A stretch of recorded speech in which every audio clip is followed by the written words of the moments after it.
5-0 against the Seahawks, and I know it's obviously a team sport and stuff, but I mean, how much pride do you take in having beaten a division rival that well? Yeah, I mean, they're a great organization, great team. You got really good players, and so it's never easy. I'll tell you that. It's not.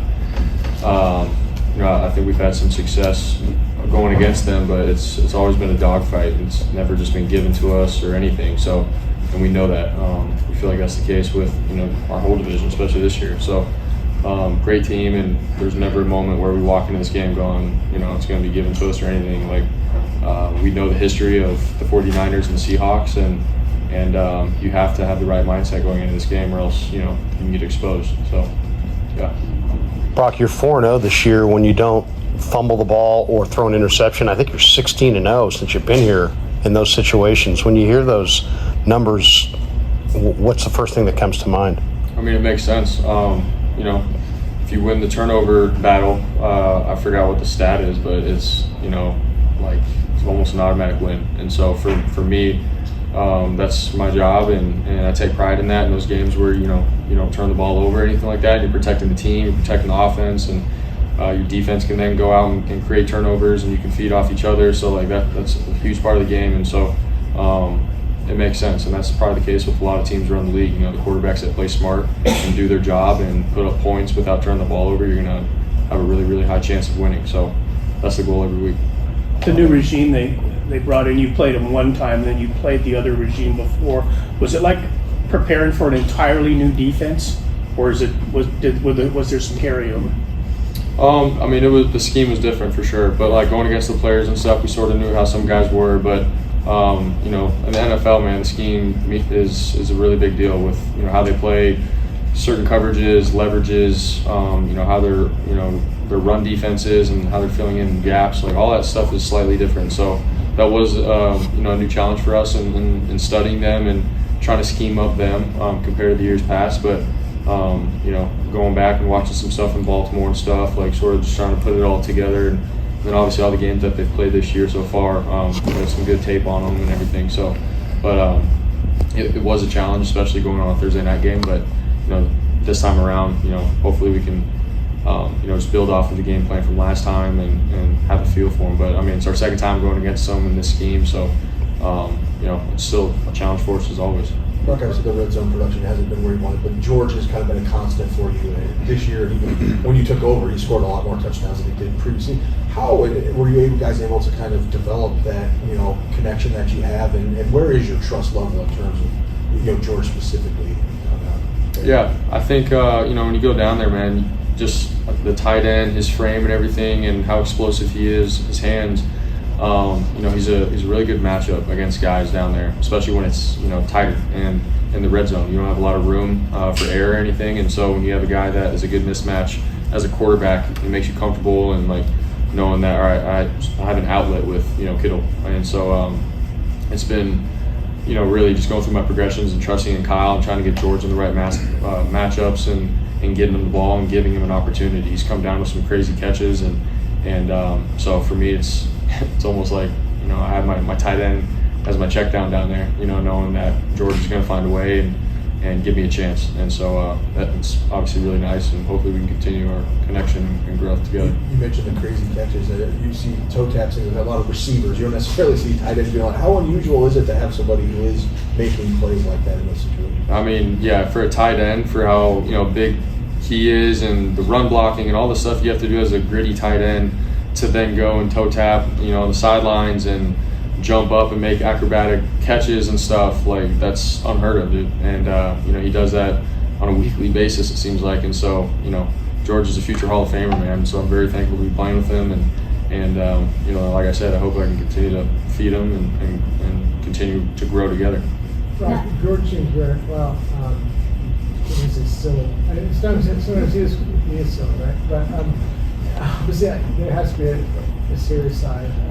What have you learned from him, whether it's just the business of the NFL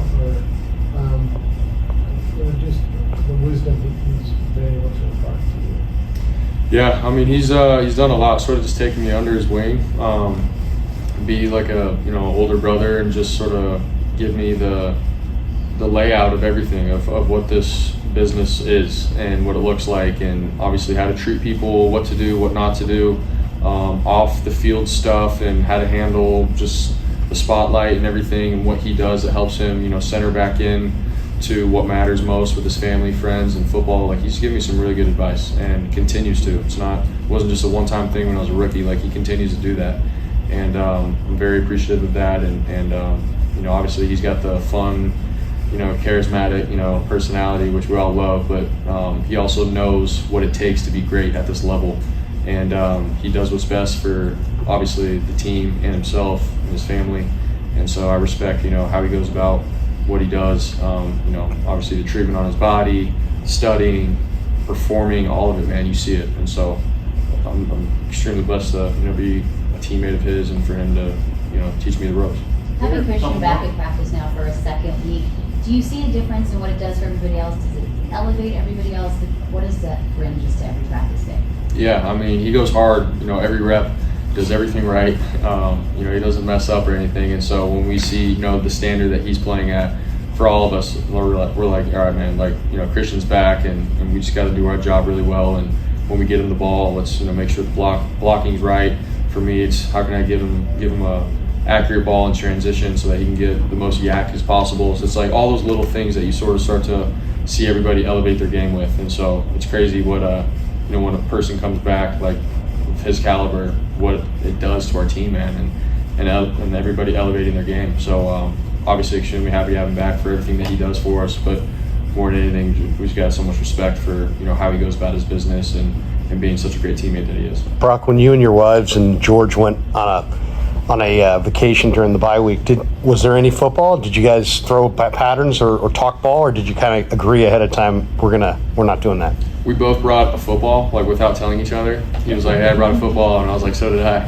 And so just in case, but we flew in together, we golfed together one day, but outside of that, we were, you know, just away, just with our wives on our own, and just getting away from football. But you know, we obviously just brought football to hold and touch and not forget what it feels like. But that was about it. We didn't throw or anything, so we got away. Going back to your chemistry with Christian McCaffrey, the throw to the right sideline that you kind of arced over, you said that it was, you know, it was halfway there before when he looked back to catch it.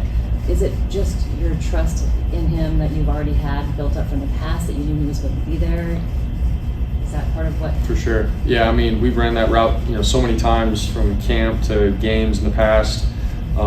And obviously, like, it just goes to, you know, a testament to, you know, his detail. Like, I know where he's going to be because every time he runs it at practice on air or against a defender, like, he gives me an indicator, or like there's like subtle movements because he does it constantly. And so for me in that moment, it was just all about trust because I knew where he was supposed to be and how he runs the route.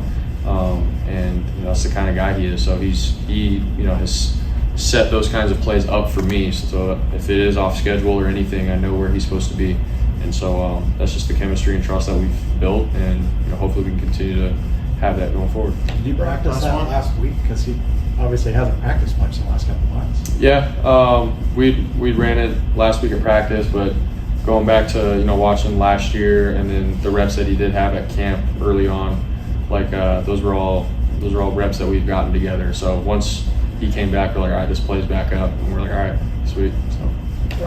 Ricky, Chris always talked a little bit about his faith and like how certain things have happened to him since the shooting or with the shooting that like he just doesn't think are coincidences.